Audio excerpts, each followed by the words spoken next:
BTS가 빠진 그래미 시상식은 주말 전체를 합쳐도 약 7,800만 건의 노출에 그칩니다. 하지만 BTS가 단 한 번이라도 등장하는 순간 상황은 완전히 뒤집힙니다. 전 세계에서 일주일 동안 발생하는 노출량이 무려 120억 건 이상으로 폭증합니다. 단순한 인기 차원이 아닙니다. BTS의 이름 하나가 세계적인 시상식의 관심도와 광고 가치, 흥행 규모를 통째로 바꿔버리는 것입니다. 그럼 BTS가 그래미 어워즈에 작품을 출품하지 않겠다고 선언했습니다. 이 결정으로 그래미가 입을 광고 상업적 손실은 약 5천만 달러, 우리 돈으로 650억 원에서 700억 원 수준에 달할 수 있다는 분석까지 나오고 있습니다. 그래미가 BTS를 별도의 틀 안에 가두려다 오히려 자신들의 가장 강력한 흥행 카드를 잃어버린 것입니다. 반면 BTS는 그래미 없이도 멈추지 않았습니다. 오히려 그래미를 거부한 뒤 더 거대한 기록을 향해 질주하고 있습니다. 현재 BTS는 월드 투어를 통해 약 200만 장의 티켓 판매와 3억 달러 규모의 수익을 향해 나아가고 있습니다. 그래미가 BTS의 가치를 제한하려 했지만 현실에서는 BTS가 그래미의 영향력을 넘어서는 장면이 펼쳐지고 있는 것입니다. BTS는 그래미 출품 거부 선언 이후 미국 뉴저지에 모인 약 19만 명의 팬들 앞에서 폭발적인 무대를 선보였습니다. 경기장을 가득 채운 BTS와 거대한 팬덤 아미는 단순히 공연을 즐긴 것이 아니었습니다. 이날 무대 전체가 그래미를 향한 하나의 거대한 메시지처럼 느껴졌습니다. 특히 RM이 던진 단 한 줄의 가사는 전 세계 팬들에게 강렬한 신호가 됐습니다. 우린 한국에서 태어났어. 그래서 너희는 우리를 모르는 거야. 짧은 가사였지만 그 안에는 BTS가 오랜 시간 세계 음악 시장에서 겪어온 답답함과 분노가 그대로 담겨 있었습니다. BTS는 이날 네 번째 곡 They Don't Know About Us에서도 제목 그대로 그들은 우리에 대해 모른다고 노래했습니다. 그래미는 정말 BTS를 제대로 알지 못했습니다. BTS가 어떤 음악을 만들었고 어떤 문화적 영향력을 일으켰으며 전 세계 수많은 사람에게 어떤 존재가 됐는지를 이해하지 못한 채 그들을 또다시 제한된 범주 안에 집어넣으려 했습니다. 이날 공연은 자신들의 음악이 동등한 기준으로 평가받지 못했다고 느낀 BTS의 내면의 외침처럼 들렸습니다. 수만 명의 팬들은 노래를 따라 부르며 직접 준비한 피켓에 일제히 들어올렸습니다. 음악에는 이방인이 없다.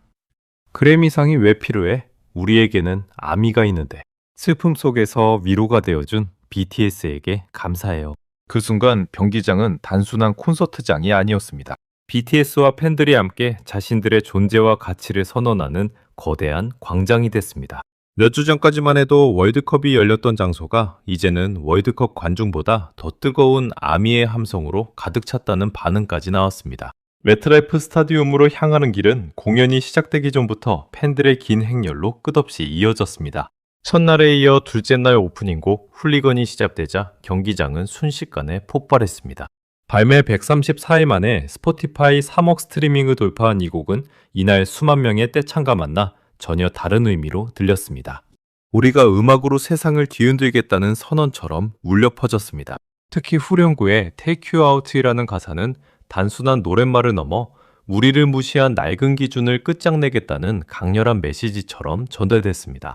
팬들은 가사가 나올 때마다 더욱 거대한 목소리로 화답했고 공연장의 에너지는 순식간에 최고조로 치솟았습니다. 하지만 진짜 폭발은 에일리언스 무대에서 시작됐습니다. BTS의 그래미 출품 거부 발표 이후 이 곡은 팬들의 압도적인 지지를 받으며 이번 사태를 상징하는 주제곡처럼 떠올랐습니다. 전 세계 아이튠즈 차트에서 연이어 정상에 오르며 주요 음악 시장을 휩쓸었고 팬들은 이 곡을 더 이상 평범한 수록곡으로 받아들이지 않았습니다. 수만 명의 팬들은 에일리언스를 노래한 것이 아니라 마치 외치듯 따라 불렀습니다. 한 팬은 뉴저지 1차 공연에 에일리언스는 미쳤다고 말했고 또 다른 팬은 이 곡은 이제 국가와 같은 존재가 됐다고 표현했습니다. 서구 음악 시장에서 이방인처럼 취급받았던 BTS와 팬들에게 이 노래는 자신들의 경험과 감정을 대신 말해주는 상징이 된 것입니다. 이 기운은 먼 BTS로 그대로 이어졌습니다. 이 곡 역시 이번 그래미 출품 거부 선언과 맞물리며 더욱 상징적으로 해석됐습니다. 전탄답게 끝까지 달리자는 가사는 세상의 편견과 비난, 심지어 세계 최고 권위를 자처하는 그래미조차 BTS의 방향을 결정할 수 없다는 선언처럼 들렸습니다. 그래미가 문을 닫는다면 BTS는 그 문 앞에서 기다리지 않습니다. 문을 부수고 나가는 것이 아니라 아예 새로운 길을 만들어버립니다. 팬들은 이날 가장 인상적이었던 떼창 가운데 하나로 노멀을 꼽았습니다. 약 8만 2천 명의 사람들이 보랏빛 응원봉을 흔들며 한 목소리로 노래하는 장면은 현실이라고 믿기 어려울 만큼 장관이었습니다. 팬들은 정말 마법 같은 순간이었다며 BTS가 무대 위에서 늘 감정에 북받치는 이유가 바로 아미의 압도적인 에너지 때문이라고 말했습니다. 노멀은 평범함의 기준이 무엇이며 누가 그 기준을 정할 수 있는지를 묻는 노래였습니다. 이날 BTS와 아미는 그래미를 향해 똑같은 질문을 던졌습니다. 누가 우리를 아시아라는 한계 안에 가둘 수 있는가? 누가 우리의 최고점을 마음대로 결정할 수 있는가? 이어진 파이어와 불타오르는 무대에서는 그동안 쌓여있던 모든 감정이 한꺼번에 터져나왔습니다. 모두 뛰어라는 외침이 시작되자 경기장 전체가 진동했습니다. 팬들은 일제히 파이어를 외치며 뛰고 춤췄습니다. 그것은 단순한 공연이 아니라 분노와 해방감, 자부심이 뒤섞인 거대한 폭발이었습니다. 이날 가장 놀라운 장면은 바디 투 바디 무대였습니다. 아리랑 떼창이 경기장 전체에 울려 퍼지고 하늘 위로 화려한 폭죽이 터졌습니다. 전 세계에서 모인 팬들이 한국의 정서를 담은 노래를 한 목소리로 따라 부르는 장면은 그래미가 만들어낸 아시아 음악이라는 좁은 구분이 얼마나 시대에 뒤떨어졌는지를 보여주는 듯 했습니다. 보컬라인의 지민은 두 눈을 질끈 감고 노래했고 BTS 멤버들의 얼굴에는 그 어느 때보다 벅찬 감정이 그대로 드러났습니다. 이번 뉴저지 콘서트는 단순한 월드 투어 일정 중 하나가 아니었습니다. 그래미 출품 거부 선언 이후 BTS가 처음으로 수만 명의 팬들 앞에서 자신들의 생각을 음악으로 표현한 무대였습니다. 공연 전체가 하나의 답변이었습니다. 우리는 별도의 부문으로 분류되기 위해 여기까지 온 것이 아니다. 우리는 이미 세계 음악의 중심에 서 있다. 음악 프로듀서이자 그래미 투표권을 가진 슬립디즈도 최근 영상을 통해 그래미의 베스트 아시안 팝 퍼포먼스 신설과 BTS의 불참 선언을 매우 날카롭게 비판했습니다. 그는 BTS를 두고 도시 전체에 자금을 대줄 정도의 경제적 파급력을 가진 아티스트라고 평가했습니다. 또한 그들은 숨만 쉬어도 세계 어디에선가 헤드라인을 장식한다며 그래미가 BTS를 바라보는 방식 자체가 완전히 잘못됐다고 지적했습니다. 그는 새로 만든 부문을 향해 단호하게 말했습니다. 이 상은 엉망진창입니다. 아시아는 하나의 음악 장르가 아닙니다. 아시아는 대륙입니다. 한국, 일본, 중국을 비롯해 전혀 다른 언어와 문화, 음악적 배경을 가진 아티스트들을 아시아라는 이름 하나로 묶는 발산 자체가 잘못됐다는 것입니다. 그는 방탄소년단이 언론의 주목을 받는데 어려움이 있다고 생각하느냐며 그래미의 판단을 정면으로 비꼬았습니다. 이어 더욱 강한 발언을 내놓았습니다. 애초에 분리되지 말았어야 할 문을 정상화하는데 BTS의 참여를 이용하지 마십시오. 당신들이 지금 통제권을 가지고 있다고 생각합니까? 그렇지 않습니다. 당신들에게는 통제권이 없습니다. 이 말이 핵심입니다.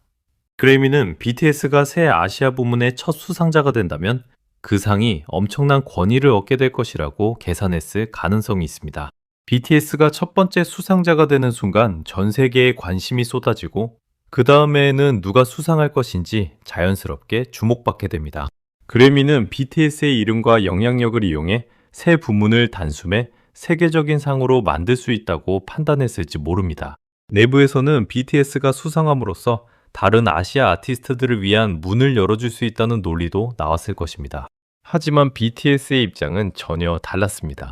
애초에 분리되지 말았어야 할 문을 정상화하는데 왜 우리가 이용돼야 하는가? BTS에게는 한계가 설정된 부문을 받아들일 의무가 없습니다. 자신들이 참여해야 후배 아티스트의 길이 열린다는 부담까지 떠안을 이유도 없습니다. 오히려 그래미는 BTS를 이상한 딜레마에 빠뜨렸습니다. BTS가 참여하지 않으면 다른 아시아 아티스트의 기회를 외면한다는 압박을 받을 수 있고 참여하면 스스로 낮은 천장을 인정하는 모양새가 됩니다. 슬립디즈는 이를 두고 매우 날카로운 비유를 내놓았습니다. 그래미가 문을 열어 사람들을 그 너머로 밀어넣은 뒤 마치 거대한 가능성이 펼쳐진 것처럼 포장하지만 실상 그 안에는 낮은 천장만 존재한다는 것입니다.